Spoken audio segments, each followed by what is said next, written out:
want to give at the start is that finance debates I often find are kind of intuitive, but require an understanding of like the underlying kind of explanation of how things work. So this seminar isn't going to be one where I'm like, here's a series of arguments you can make in finance debates, and like kind of here's how you win finance debates. What it's going to be instead is just trying to explain how the financial system works, like how financial markets work, and how those things operate. So I think once you have an understanding of those things, it's relatively easy to kind of work out through first principles the arguments you should be making. Like all these things kind of just interact with one another, and we'll go through a few examples of that. But I guess just to kind of, from the outset, make it clear, like this is going to be, I guess, a little bit heavy, and if anything doesn't make sense, obviously feel free to ask questions. If something I say doesn't make sense, which I often do, feel free to ask. But hopefully, at the end, you'll have the kind of understanding you need to tackle these kind of debates. So, what are we going to try and explain? The first thing I'm going to try and explain is like, why do we have a financial system? Like, what is finance and what does it aim to do? And the reason I'm going to explain that is it's obviously just going to be helpful for us impacting arguments in debates. Like, if we understand why we have a financial system, it's going to be easy to figure out the kind of things we should be trying to achieve with that. Then I'm just going to talk through a few examples of like how that system works or how parts of that system works, and then a few of like the consequences, like what are the kind of problems that exist as a result of the way that our financial system works. So, starting with part one, the why. So, whenever we're talking about like finance or economics, we're always going to be talking about like an allocation problem, right? So, in our economy, we obviously have limited resources, and the way that you allocate those resources tends to matter a lot. And the example I'm going to use throughout this is, imagine you have like two farmers. So one of the farmers is really good at their job, and they can take a lot of a small amount of seeds, and they can produce a lot of food, which is obviously good for the economy. And the other is very bad. Like they kill all their crops because they're negligent, and they forget to water it. Now, obviously, a big part of economics is how can we make sure that the resources or the seeds are going to the efficient farmer as opposed to the inefficient farmer. And the way that works, at least in market economies, is we're going to use a pricing mechanism to do this, right? So typically, under a market economy, which is obviously what we're going to be talking about today, is these resources are going to go to the highest bidder. So if you're a good farmer, a seed will be worth a lot to you because you can like make crops from that seed that you can sell for a profit. If you're a bad farmer, that seed isn't going to be worth much to you because you're going to kill it and you won't make any profit. So in theory, just pricing something at either like a high or a low level is going to make sure it goes to people who use that good efficiently as opposed to someone who won't use that good efficiently. Now, obviously the alternative in a non-market economy is like, you just kind of pick and choose who you give that resource to. It's like the government would decide which of these farmers is more efficient, who should get that resource, and who's going to use it more effectively. That, I guess, is the kind of alternative to the way that financial markets work, but we're going to be spending less time talking about that. The reason I say this is because it's really important to kind of keep in mind that this is how the system wants to work. Like, we want to have a system in which resources go to the person who's going to use them more effectively. But the big problem with finance, and the reason that we need to think about it separately from other economics, is that like, you can't put a price on money. Right? So you can put a price on like physical resources, like the seeds that you're selling to a farmer, but you can't like make someone pay for money because they would need money to do it. So that's why, as you can see here, you end up with a financial market that's way bigger than kind of the real goods and services that people produce in the world. And the problem that we're trying to solve is, like, if you want to access resources, you need money in the first instance.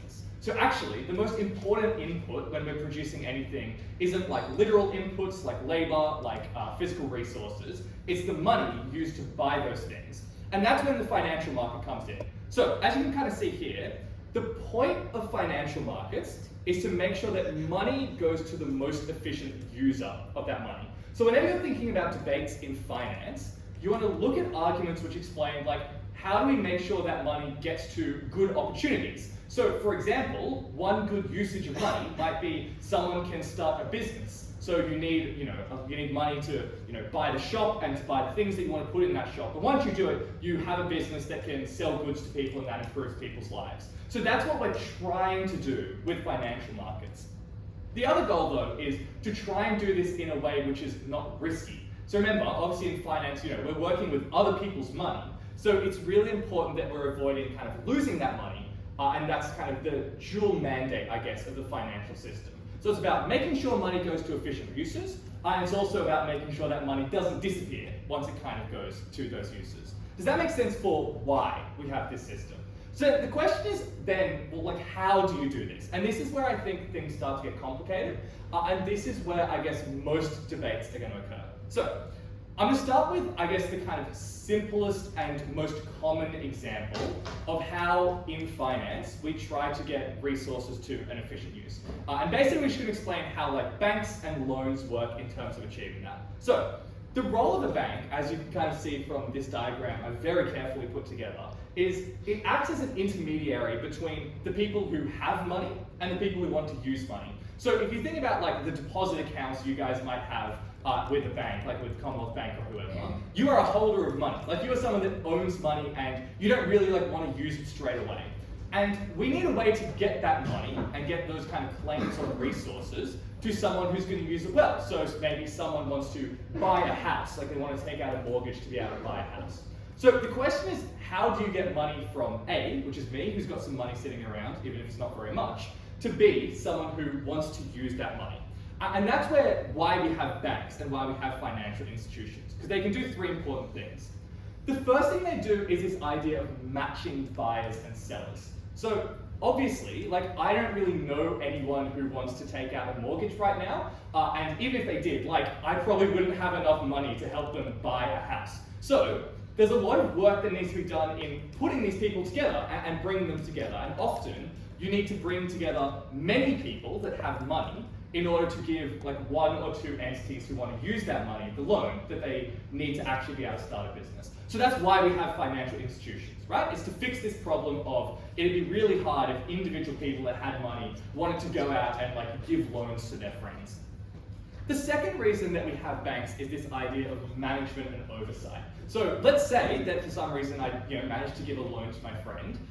There'd be a massive risk that they misuse the money, right? Like it would be very hard for me to enforce the ways that they use it so that they don't declare bankruptcy and then I don't get my money back. So there's a lot of benefits to be had with institutions that are good at doing things like monitoring how people are spending their money, making sure they actually pay back their loans in a way that's going to be a lot more effective than if individuals do it. So those are the two kind of obvious ways that having financial institutions can help make this financial market more efficient. Like it actually speeds up and facilitates the process of money going from sitting around to being used to start a business or to buy a house. The third and more complicated role of banks though, and I guess financial institutions in general, is this idea of risk minimization. And this can become a big theme with what we're talking about today. So obviously, if I'm depositing money, or if I'm putting money in savings, I don't want that to disappear.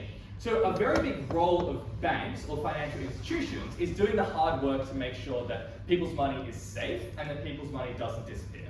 So whenever we're thinking about debates about finance, we're probably going to be looking at ways to make one of these three processes more efficient. So is there a way you can make them better at matching the kind of providers of money and the users? Is there a way you can make management oversight more effective? Or is there a way that you can make banks better at reducing risk? Now, to be clear, when we're talking about risk in terms of like loans and bank loans, the term you might hear used is this idea of credit risk. Now that's kind of a jargony term for, you give a loan to someone, they can default on that loan, which just means that they declare bankruptcy, now they don't have to pay the money back to you. So that's the big risk associated with giving out a loan. And there's three ways that financial institutions try to reduce that risk that you or I as an individual person might not be able to. And these three terms will obviously come up a lot in terms of other financial institutions as well. So the first one is an idea of diversification.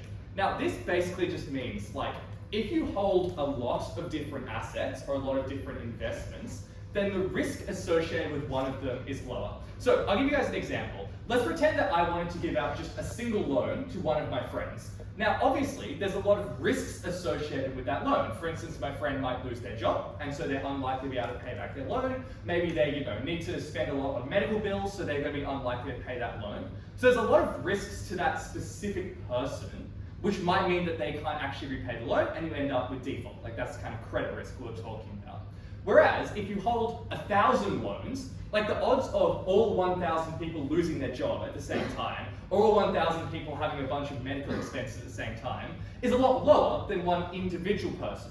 So even if a couple of those people default on their loans, it doesn't really matter because I'm still getting 998 people, for example, paying back the money to me, which basically means that over the whole group of loans that you've given out, the odds of there being like a lot of default of you not getting your money back is a lot lower because you're able to kind of take away all those individual risks. Does that make sense on diversification? The second thing then is this idea of hedging, which is essentially that you want to bet, when you hold a risk, you're essentially gambling it won't happen, right? Like if I give out a loan to someone and they pay me interest, my gamble is that they won't default. Because if they don't default, I get back my money and I get back a little bit more. If they do default, I lose all my money. So it's kind of a bet. What you can do with hedging is you can bet against yourself. So for example, if you guys, you might have heard in sports betting or even investing of this idea of arbitrage, which is just where you bet against yourself, but you can still make money because there's a difference between those two things. So you might bet that one team will win and one team will lose, and then there's a difference between those two things, and you can make money from it. Banks do very similar things. So obviously one of the really big risks associated with loans that you guys may have covered if you've read anything about kind of economics earlier on is the idea of interest rates. Now we're going to talk a little bit more about interest rates later, but very basically, as I'm sure we understand from this previous slide, interest rates are just what the person who has a loan, so what the creditor pays to the bank, and then what the bank pays to the depositor, like the person who has the savings account. Now, if interest rates go up, that obviously makes it harder for the person with the loan to repay the risk. But it also means the bank is going to make more money off that loan. However, it also means the bank is going to have to pay more money out to their depositors, right? So if interest rates go up, the bank has a risk because now they have to pay more money to the people who have deposit accounts with them, but they also earn more money from all the loans they have out. So that's an example of hedging, right? It's like if something happens, you both get a benefit and you get kind of a loss, and banks just kind of take what's in the middle.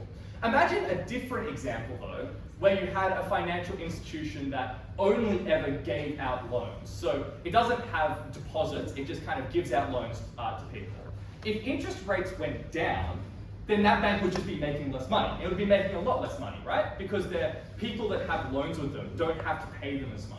Which means that there's a huge amount of risk associated with that bank because you don't know how much money you're going to be earning. So that's a kind of very basic example of how hedging works. You're basically just gambling against yourself in the hope that that insures you against a bad thing happening. The third, and I guess kind of briefest example then, is this idea of restructuring. So sometimes you can avoid risks by just renegotiating a deal. So imagine that, again, we go back to the example of, imagine I gave my friend a loan so that they can go buy a house somehow. Now, I probably don't have much money left. So if that friend is look, I'm not earning as much from my job right now as I'd like, I can't pay back your loan right now, but if you give me an extension, then I might be able to pay it back in a couple of years' time. Now, I'm going to struggle to do that because I probably don't have the money to be yeah, sure, no, don't pay me back any money right now. But a bank might be more likely to. So a bank might have a lot of people's money, which means they can do what's called restructuring. So maybe you say, sure, don't pay me any interest for the next year or two, while, for instance, your business is getting off the ground, but then later on you're going to pay me more money. So that's another example of why the existence of banks or financial institutions can kind of help minimize the risk that people can't pay back what they're owing. Now, again, I want to emphasize, the point of all of this is just to explain how we can avoid people losing their money. Remember, when people default on loans, essentially what happens is that, you and I, the people who have deposits with banks, lose their money because that money was eventually given out as a loan. So that's why it's so important to make sure that you have good risk management to try and avoid that thing happening. So these are the three kind of key terms for, in finance generally, how we're going to try and avoid risk. The next thing I want to talk about then is, well, why do we even have interest rates? What's the purpose of them and what are they meant to do? Now, there's three ways that you can look at them. The first way is as a charge for the benefit of having money now.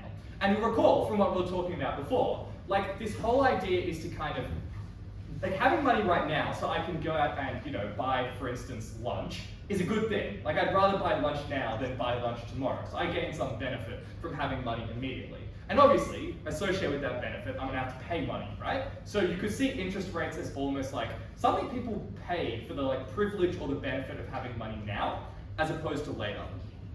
The second way you can see it is it's an exchange for, the risk that someone isn't going to repay a loan. And this is probably the most important way to see finance in general. Like this idea of risk and return is going to come up a lot in kind of finance debates generally. So obviously, as we were saying before, if you take out a loan, you essentially have the benefit that you can default on that loan. Like if you can't pay it back, you just say, too bad, I'm bankrupt, you don't get your money back, you can't claim it against me. Assuming you don't have any assets. And obviously, like the person giving you the loan doesn't do that for free. Like they don't want to take that risk for free. So they want to get something out of it, which is usually going to be in the form of interest rates. And so a lot of this is going to be about like how can you get the best interest rate out, or kind of the best return out for as little risk as possible. The final thing though is what we're talking about at the very start, which is the idea of it's a means of allocating capital. So remember, generally speaking, the person who uses money most efficiently, or the person who uses a resource most efficiently, is going to be willing to pay the most for it. So if I think I've got like a really cool business idea, and if I get $1,000, I'm going to be able to turn that into $10,000. Like I'd be willing to pay a pretty high level of interest rate in order to be able to do that, because I can make a lot of money from it. Whereas if I'm a lot less efficient, so maybe I think I can only turn the $1,000 into $1,001, I'm not going to pay a very high interest rate for it. So it also just serves as a good way of generally, like across the economy, making sure that money is going to good individual uses. And obviously the alternative is a lot harder, right? Like it'd be pretty bad if banks had to assess every single person they were giving a loan to, and like, how profitable do you think your business is? What's the odds that you kind of don't repay it, etc. So that's why we use interest rates as a way to kind of determine where the money is going to. Okay, does that kind of make sense on banks and how they work? Annika? Sorry, can you go back to the previous slide and give like an example of hedging? Because it's like, I understand the things on the slide, but I like don't know what is an example of it in reality. Yeah, so the example I gave before about like you have a loan and you have a deposit, because as you earn more, like if the interest rate goes up and you earn more from your loan, you also have to pay more on your deposit. So those two things are hedged against each other. In a sense, they kind of move at the same time. So you can avoid it. Another example, which we'll talk a little bit more about later, is you have a lot of things like futures contracts to try and hedge against things, which is basically like, if you're worried the price of something will go up, you buy a contract which sets the price as it is now, so that you are hedged or protected against the chance it goes up. But I'll fully explain how that works at the end. Does that kind of make sense? Sure. The next thing I want to talk about then is another subject of finance that comes up very often in debate, and is probably one of the more impactful areas of finance, which is international finance. Now, as a general rule, this should work largely the same as like regular finance. Like it's still kind of banks giving loans to people who want to use that money. And the primary concern is going to be risk and return. There's two things that we need to be, and I guess the other note to make is that the reason why having financial institutions is so useful is because, there's obviously a large amount of inequality in the world about how much money people have, like the wealth you have, and by wealth I mean capital, like money on hand you can use to start businesses, do investments, etc. So that's why you have financial institutions that facilitate that kind of sharing of wealth between capital-rich nations and capital-poor nations. Now, the reason I put capital in square brackets up there is because this doesn't always correlate with countries that are rich versus poor. So for example, a country like Japan, which has a relatively lower GDP per capita than a country like America, does a lot more foreign investment than America, and that's because it has a lot of capital and doesn't have as many opportunities to use it in its own economy as a country like America does, which is why you have the flow going that way. But obviously it will generally tend to correlate. Why does Japan have more capital than America? Yeah, well. It's essentially to do with the uses of the capital internally. So remember, people want to get the most return for the risk that they can. So generally speaking, historically, in the Japanese economy, even though it's been quite wealthy, there's been worse opportunities for investment. So you have less businesses starting, which basically just means there's a lot of money, but there's not many people that want to use the money or that can make a huge amount of money from that capital that they're using, which essentially means that you get lower returns, which is why you then look overseas for higher returns. So the same is true of like Australia, which compared to a country like America has a somewhat lower kind of opportunity for investment, which is why we do relatively more kind of investment overseas. So that's why there's kind of a difference between rich in absolute terms and rich in, you have money to invest overseas. And what you guys see from this graph here that I've put up is, over time, in like foreign direct investment, which is a fancy term for do you invest in things overseas, has gone up a lot over time, which basically just means you get an allocation of money to nations that are developing so that they can do things like build more infrastructure, start businesses, etc. The two things that are added when we're talking about international finance, though, that we need to understand is, first of all, governance risk. Now, this is very simple, but it comes up in a lot of finance debates, which is you'll very often hear arguments which are like, oh, there'll be a race to the bottom to attract international investors, or, governments have incentives to, do or it's like if you have bad regulation of your government, or if you have instability, then you're going to lose international investors and there'll be a flight to safety, right? So these are all arguments which basically point out that if you're an investor, you don't want to have your money in a risky country. So risk comes from the fact that, the government might change their policies, it might not be able to defend your investments if they don't have as strong of a rule of law or court systems. And these are all concerns that investors are wary of, and that's why you have arguments about, a good way to attract investment to a country is to make sure that you have effective systems for defending that investment and promoting that investment. I think that's kind of fairly straightforward. The more complicated part, though, is this idea of exchange rate risk. So obviously, if I have an investment in Australia, like I'm just working in Australian dollars, there's no problem associated with that. Where it gets more complicated, though, is if I have investments overseas. So this is the way that a simple and I guess good for the country example of exchange rates in international finance. So this is an example of how governments raise debts, and I've used Australia as an example for our country, kind of who we're talking about, who this is from the perspective of. So when governments want to raise money, they want to get capital from investors or depositors, they'll sell a thing called a bond, and in exchange they're going to get cash in their own currency. So when the Australian government sells bonds or tries to raise money, they sell it in Australian dollar terms. And everyone who buys it from overseas is usually going to have to pay Australian dollars in order to get that. Sorry if I missed it earlier, but what actually is a bond? Yeah, so sorry, I should have said that. So a bond works the exact same as a loan. It's just, the difference is that it's a tradable asset, whereas loans from the recipient aren't always necessarily tradable. So basically, it's just a piece of paper that is I will pay you X dollars with X amount of interest rate that people own. So if you own a bond, this government has to pay you, $10 every year and also $100 back at the end of the bond. But why do you want to buy one? For the same reason that you would want to deposit money in a bank, right? So if you have money lying around, you want to get a return on that money, and usually bonds are very safe, which is why people tend to buy them. Why are bonds necessarily safe investments, low risk in investments? short, because it's less likely that the country will default than an institution or a person, because they're very big. So it tends to be safer, because they're more diversified, right? And also they can raise money. Okay. Yeah? So is the purchase of a bond just for a country to be able to get cash now, even though they'll have to pay more in interest in the long term? Exactly. So bonds are also used by companies as well. So bonds are essentially, they're just the same principle as loans. If you need money right now, you sell a bond, and you have to pay them back money over time. So when you sell a bond, that obviously means that in the future, you're going to have to pay back more money than you got. So the flow of currency is that there's a bunch of Australian dollars which are coming into the economy, or whichever country is selling it. Obviously the US government would sell bonds in US dollars. But then over time, a lot of currency is flowing out of the economy. Now the reason that this is relevant is because it affects the price of that exchange rate.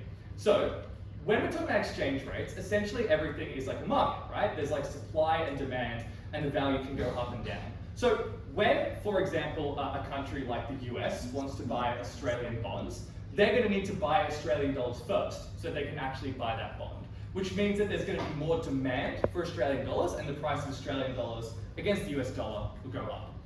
Over time, though, as the Australian government pays a bunch of Aussie dollars to the US, Presumably the US government doesn't have many uses for Australian dollars, like maybe they want to keep it in the reserve, but they're probably going to sell it in exchange for US dollars which they can actually use. Which means over the long term, you get a lot more supply of Australian dollars. Now the reason this is important is because changes in the price of the dollar can impact a lot of things. It can impact your ability to do trade. So typically, if your currency goes up in value, you do less trade because things become less competitive. If it goes down in value, maybe you can do more trade, but imports become more expensive because your currency is weaker. So that's why countries have to keep in mind this issue of, where is their kind of money going? But again, you see here, it's relatively easy, right? Because all the government is concerned with is trading in their own currency as opposed to another country's currency. Who actually decides the exchange rate? Is there one big algorithm that decides it internationally, or is there one company that does it? If it's a floating exchange rate, so it's not pegged to anything, which the Australian dollar is, I guess it's just kind of whatever people are willing to buy and sell it for, right? It's kind of an open market. And it's just a big enough market and a stable enough market that there's always going to be enough liquidity that you know how much an Australian dollar costs. Or how when I search up exchange, who would give me that information? Is there a credible person that From my understanding, there is a central brokerage. There's one place that people go to buy and sell currencies, or at least there's probably a main one. And so I assume it's just from there, where people do all that kind of trading. Sure. The more problematic example then of international finance, and this is one which is going to come up more often in debates, is, well, what if you need to take a loan from another country? So rather than you selling your bonds in your own currency to that other country, what if, say, Australia goes to the United States and says, hey, I need some money. And so the United States gives you a loan, but instead of it being in Australian dollars, it's in US dollars, right? And this is obviously very common in, for instance, foreign direct investment or developmental economics. So a lot of developing countries will have to take out loans denominated in the currency of the person who's giving them the loan. And that actually makes a lot of sense, right? If you're giving out a loan to a country, especially for instance a developing country that might have a less stable exchange rate, you don't want them to be paying back their currency that might change in value. So if their currency collapses, then what they're paying you back is worthless, which is why you'd probably want to force them to pay you back in a currency which you use and which is inherently valuable to you. The problem is this makes it very difficult for the entity which is paying back the loan. So as you can see here, initially there's an inflow of US dollars to the person who's taken out the loan. They then give a debt to the other country. And over time, you have to pay back interest in the form of US dollars. The problem is, over the long term, you have a decrease in what we call foreign exchange liquidity. Now, liquidity is a fancy word for how much of a thing do you have. If I have lots of dollars, I'm very liquid. If I don't have many dollars, I'm very illiquid, right? So countries have things called foreign exchange reserves, which is a pool of foreign currency sitting around for uses like this. So for example, a lot of countries will have large amounts of reserves in the US dollar because it's kind of agreed upon as the global currency. And that means that if you ever need to buy a good in US dollars, so something like oil, you can. You have the money there and you don't have to go through the problem of will someone sell me US dollars in exchange for my currency? But as you pay back more of it in terms of interest, you might start running out of US dollars. And so a big problem in international finance is, do people actually have foreign exchange to repay their loans? So if you imagine that you're a country that's very indebted, so you're a country that's taking out a lot of loans, whether it be from the IMF or some other institution that's been giving you loans denominated in US dollars, you might find it's very hard to repay that if you don't have access to US dollars. And remember as well, if you have to keep buying those US dollars, that's supply of your currency. That's going to push down the value of your currency against US dollars. So it becomes more and more expensive and eventually gets harder to service. So that's why these kind of international loans are a bit more complicated. Because obviously you still need to worry about the internal problems of, are people going to default on their debt? Are they making money? But you also have to be aware of the problem of, do people actually have the currency they need to repay that debt in? So, for example, I guess kind of relevant example is right now, a very big problem for Russia is their lack of US dollars, right? So when you're subject to sanctions and people aren't buying your goods for US dollars, you lose your main supply of that currency, so you have nothing from which to import other countries' goods. Is there a question? Where do you buy US dollars from? So it might just be on the international exchange market. So if you're a country, like if you're a large economy like Australia, there's going to be a liquid market for US dollars in Australian dollars. Like lots of people want to exchange those two things, and it's going to be fine. If there's a less liquid market, so for example, the market between US dollars and like rubles right now probably wouldn't be very liquid because people have been essentially banned from that market. You can't do that trade because no one who has US dollars would want rubles, right? So no one's going to do that trade with you. So that's why often you need to access it from like imports and exports. So if Australia, for instance, sold goods to the United States, then the United States might pay US dollars, and that's a way to access that money. So that's kind of how you can get it. Yeah. What like percentage of just all goods circulating is in USD? Like, why is it the most useful? I don't know the exact number, Or just like, but is everything in USD?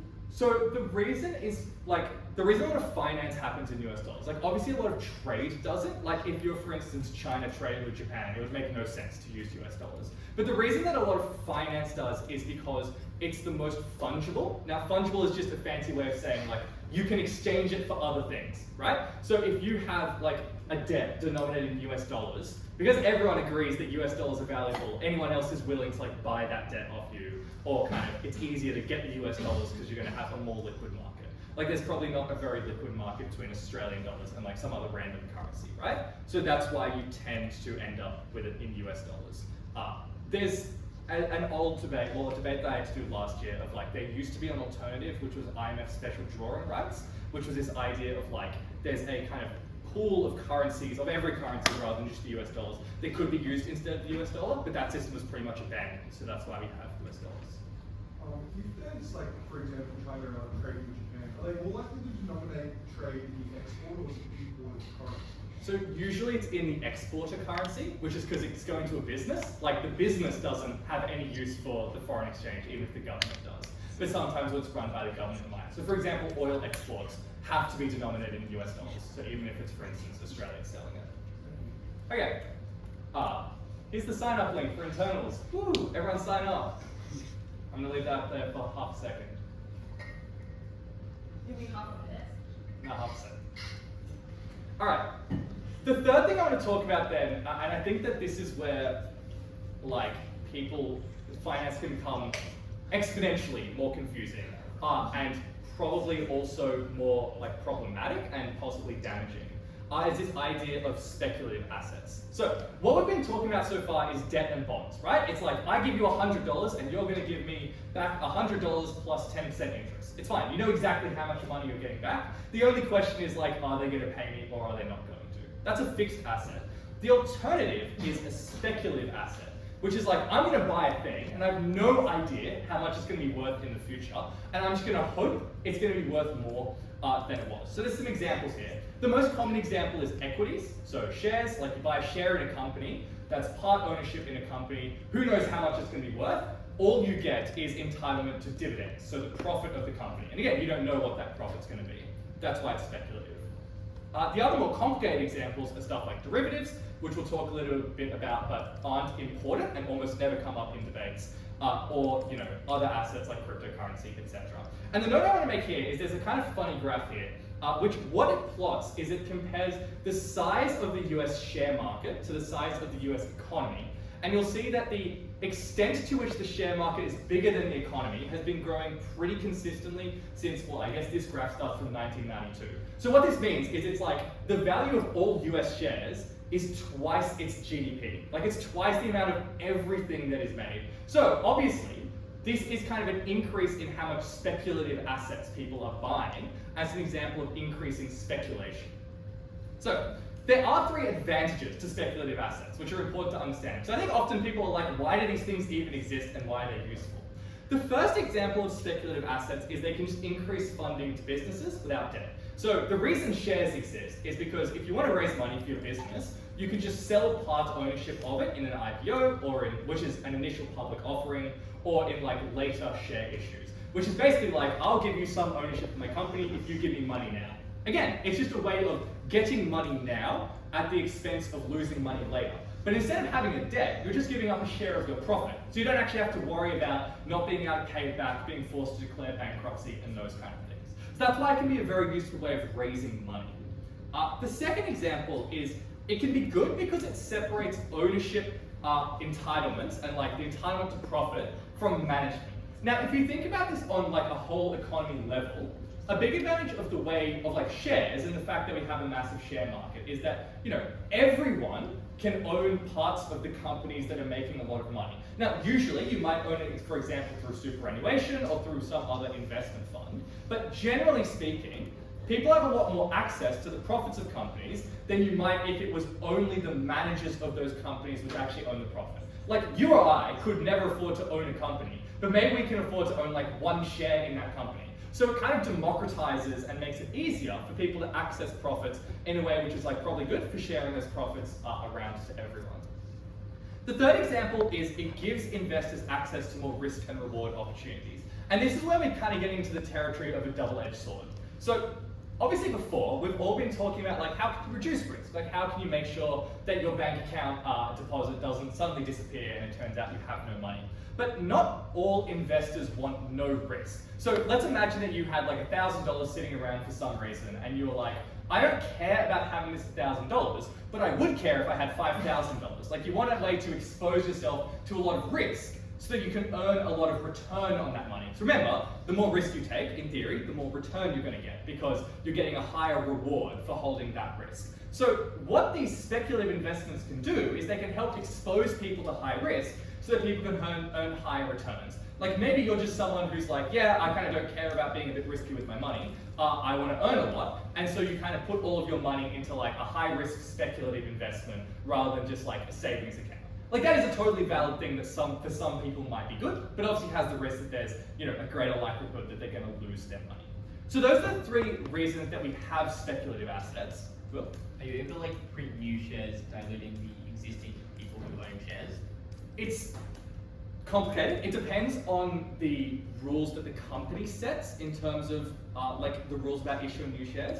Usually the way they'll do it is you offer the ability to buy new shares to all of your existing shareholders, which means that if you don't elect to buy them, your share will be diluted, but you have the opportunity to do so, and that's how you can raise more money.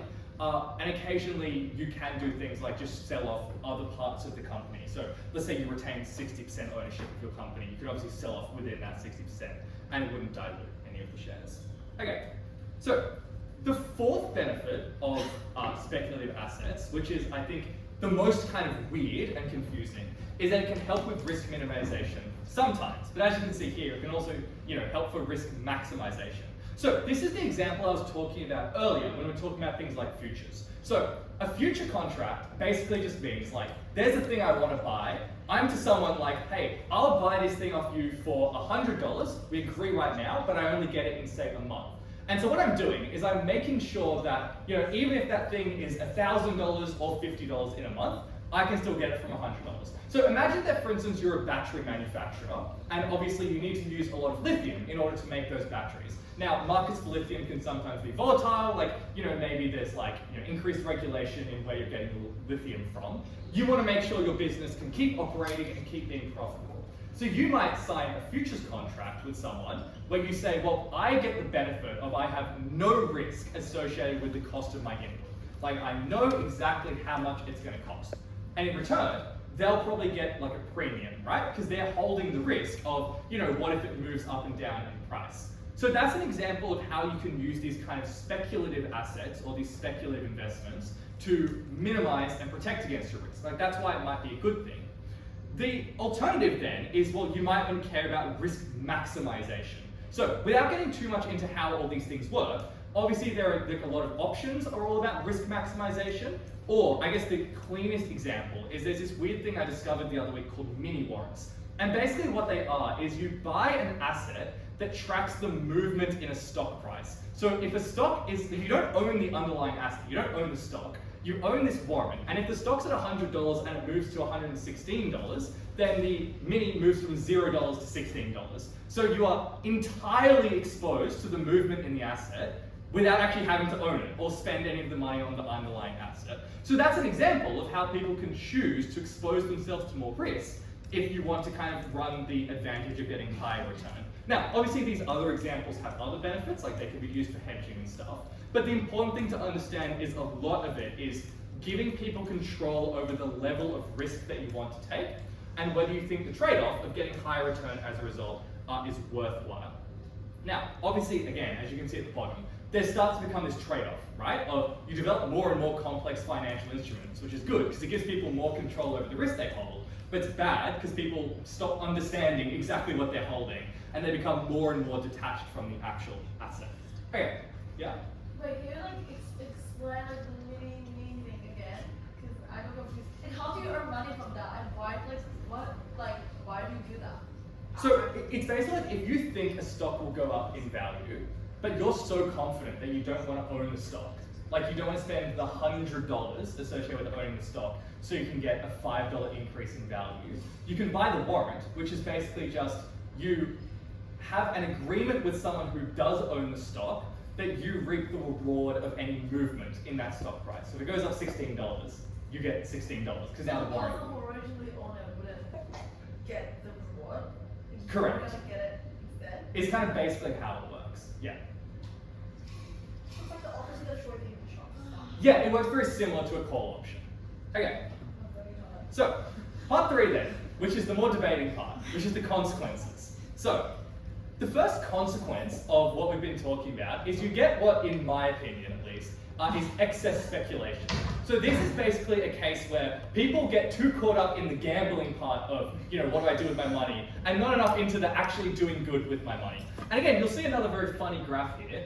This is a graph which shows changes in Apple's earnings and the value of Apple shares. And you'll see that, Apple's shares went up 900%, even though their earnings only went up 300%. So clearly, more of the value is determined by what people are willing to pay for an Apple share than the actual money they get from owning an Apple share, which is the profit that Apple makes, right? So this is an example of what happens when people start to speculate about the price of an asset rather than actually caring about the underlying value of the asset. And that's the first point here, right? You get detachment between the actual value and the speculative value. The problem is that these trends tend to fuel further speculation. So if Apple's shares go up a lot, a prudent investor might say, well, I think I can make a lot of money by owning Apple shares if they keep going up in value. And so they're going to keep going up in value because now more people are buying Apple shares and it keeps pushing it up and up and up. So that's why you get cycles where people start to speculate more and more and more and start spending more money on these assets, even though the underlying value might not actually kind of reflect it. There's 2 risks with this. The first risk is that if your cost isn't actually matched with underlying value, it can disappear. So if one day people wake up and they're like, oh, I actually don't think Apple shares are worth that much, every single person that held an Apple share can suddenly lose all of their money. It's not real, it's not attached to anything, unless you think that an Apple share is worth the same as the literal physical buildings that Apple owns, then that value can disappear. And that's why you get, for instance, stock market crashes when values suddenly go down as people readjust in terms of their speculation. So that's one problem associated with people buying assets because they think the price will go up. Sorry, which I guess the technical term for that is capital gains, as opposed to revenues or dividends, as opposed to actually looking at the underlying value. The second problem though is that it leads to a misallocation of resources. So if speculative assets are going up in value, you as an investor obviously have an incentive to put money into those speculative assets. But most of these speculative assets, they aren't giving money to the people who are actually producing things. They're giving money to the previous holder of the speculative asset. And so what it means is that as you get growth in, for example, the stock market, that's less money that goes into banks, which can be given out as loans. That's less money which is going into, the ability for governments to raise bonds, etc.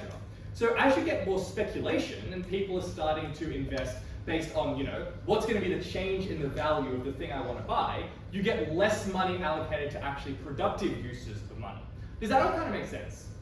The second consequence then I want to talk about is this idea of systematic risk. So, when we were talking earlier about diversification and loans, we were talking about the idea that an individual loan might have risks associated with that person. So for example, they lose their job, they default on their loan. That's what we call idiosyncratic risk or specific risk, right? It's just me. The opposite of idiosyncratic risk is something called systematic risk, which is that certain things are exposed to risks that everyone faces. So if you have a recession, every single loan gets riskier because most people are probably earning less money, which means it's going to be harder for them to repay their loan. If interest rates go up, you have systematic risk because everyone's going to have a harder time paying back their loan. And so what happens is that even though banks are good at diversifying away specific risks, they expose themselves to huge amounts of systematic risk because every single person they've given money to is kind of affected by these underlying core factors. Which essentially means that during times when systematic risk is high, or you have things like recessions, you have risks that banks lose all of their diversification benefits, and suddenly that means that they're exposed to a lot more risk. And obviously, as they get exposed to more risk, there's more chance that everyone defaults, which means that no one gets their money because the depositors can't kind of get anything back. And so that's why you get a lot more financial instability in the time of systematic risk. So the examples I've got up here are like, obviously the 2008 GFC is an example of systematic risk because a lot of banks held the same assets. They were all relying on underlying mortgages. So as soon as they go bad, all of the banks start losing their investment. The more recent example though I have is Silicon Valley Bank. So this was an example of a bank that went under back in I think 2023. And the example of systematic risk that they were exposed to is that they held a lot of fixed rate treasury bonds. So you guys might remember that by the end of COVID, interest rates were really low because all of the central banks were trying to boost economies. But they started then rapidly rising over time. So when Silicon Valley Bank owns a bunch of bonds that they bought at a really low interest rate, but now rates are rising, so everything they have to pay back gets higher. That's obviously really bad for the bank. Like they're earning less or the same low amount of money, but they're having to pay back a lot more. So that's an example of another case in which you might be exposed to systematic risk. It's also an example of bad hedging, like we were talking about before. The second thing then is, well, what happens then if things get too big to fail? So obviously, there are kind of good reasons that you want banks to merge and to grow bigger. It lets you diversify more. It gives you access to kind of more capital, you can hedge away risks, all those kind of things. But it also creates a circumstance where the system is so dependent on these banks that you can't afford to let them fail. Like imagine if the Commonwealth Bank declared bankruptcy and every single person that held money with the Commonwealth Bank suddenly lost all their money. Like that would be so extraordinarily bad that what you get is bailouts, right? So you're more likely to have the government do things like give money to these banks in order to prop them up and in order to keep them alive. Like you'll see from the previous slide, this guy's holding a sign that says bail us out. Like they want to get money from the government. The problem is that if banks feel like they're going to get money from the government in times of crisis, they don't care about regulating themselves well. Like there's no chance that you're actually going to go broke because the government will intervene and give you the money you need to stay afloat because the government doesn't want individual investors to go broke. And that leads to a problem of what we call moral hazard, which is basically just banks get to take a whole lot of risk, but it's not their problem if that risk goes bad. And so that might be a reason when, for instance, you do things like bailouts or you give banks what we call systematic importance, that they might start engaging in worse behavior. The final thing then is this idea of bank runs and contagion. So bank runs are one example of why banks might collapse. So you remember from like the earlier slide, people give their money to the bank, but it doesn't just sit there, it gets given out to someone else. That means that at any given time, the bank only has, depending on like which country you're in, about like 10 or 5% of its total deposits sitting around in cash. And so the logical conclusion is if more than 5 or 10% of people request their money out of the bank, they can't pay it. Like they literally don't have the money to be able to pay it in the moment. What that does is it creates this kind of like game theory problem where each investor wants to withdraw first. Because if you're the investor in the middle of the line, you're not getting anything because everyone's withdrawn their money from the bank can't pay it, they go bankrupt, and now they don't owe anybody money. So, as soon as banks become unstable, there's this really strong incentive for depositors to pull all their money out so that you aren't the one that's kind of left standing with a bank that's unable to pay your debts. And that's why banks often collapse a lot quicker than they should. So the reason Silicon Valley Bank collapsed isn't because they totally ran out of money from their investments. It's because people were scared that they would run out of money from their investments and started pulling out cash. And obviously, you hold a bunch of fixed rate government bonds at really low interest rates that no one wants to buy and that aren't very valuable and you can't sell very quickly. So you can't cover all of those deposits, and that's why the bank collapses. So that's one reason there might be a lot of collapse. The idea of contagion, sorry, yeah. Can you, with your treasury bonds, can you demand the treasury to pay back now, or you have to wait until the end of that expires? So you can't demand instant payment, but usually markets for treasury bonds will be pretty liquid, which basically means you can sell it. The problem is, in the case of Silicon Valley Bank, they would be selling it as at a massive loss because no one wants to hold really low rate treasury bonds in a high rate environment, which means that as soon as you sell them, that shows up on your balance sheet, and so you're kind of cooked anyway. So that's why they couldn't liquidate all of that money. So contagion is basically just where one bank fails and the others will as well. Because if you're a depositor and you see one bank fail, you're probably going to be like, well, is my bank down? Is it at risk of failing? And that creates the same kind of problem where people have an incentive to pull their funds as quickly as they can, as opposed to waiting for kind of other banks to fall. Now, this can actually apply to kind of general investments as well. So, if you attempt to pull your funds, for instance, people might pull a lot of funds very quickly out of let's say for instance a company. So often a company's share value will be given as what's called security for a loan. So security for a loan basically just means you take out a loan and you say, if I can't pay it back, you get this asset. So you say to the bank, you can take some of my shares or my equity if I can't pay you back the loan. That means that if investors run away from your share and it loses value, then suddenly the bank's like, hang on, your share price is too low, you don't have security for my loan anymore, I'm foreclosing the loan, and now you get defaulted on that as well. So that's why there can also be the same kind of problem with other assets in other markets as well. Okay, the final very quick note I want to make. Why would you ever close on a loan given you don't get anything from it and you could just keep begging? So if you're a bank and you have security over shares, you want to close on a loan sooner rather than later, because if you think that's going to keep going down to zero, then you're losing money. So that's why you want to close out as quickly as possible. So you can and usually you have to, it's in the contract, that there'll be automatic triggers for when the loan forecloses. Okay, the final note I want to make then is just kind of really linking this back to debating, is that finance debates are everywhere for those with ICC. So these are two examples of debates that I didn't really expect to, kind of turn into finance debates, but actually it's really important. So there was a topic back at UNSW Pre-Australs in 2023 that as a management of a sports professional club, we would heavily prioritize issuing incentive-based contracts rather than heavily prioritizing issuing fixed price contracts. So basically, you pay a player if they score a lot of goals, as opposed to paying a player a fixed rate per week. And obviously, we went into the debate being this is about sport, about winning kickball. But actually, it all became about in which world is the revenue streams and liabilities of the sports club as a company more stable. It becomes about finance and risk and reward. And so these kind of issues can sneak into debates because they can often have very tangible and significant impacts for the actors or stakeholders in question.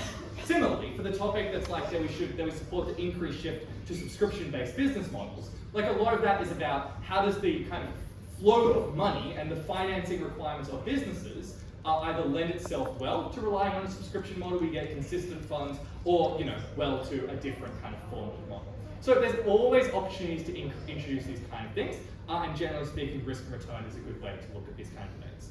Right, does anyone have any final questions? No? All right.